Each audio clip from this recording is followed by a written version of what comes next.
Dialogue. Making plans for the weekend. Vocabulary. Been a while. A moderate length of time. Iffy. Uncertain. Grab something to eat. Get some food. A piece of cake. Describes something easy to do.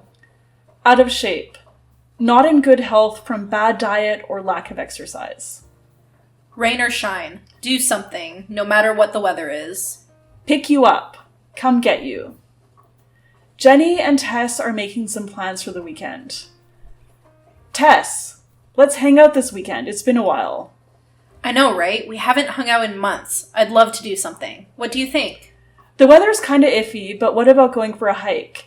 And then we can grab something to eat after.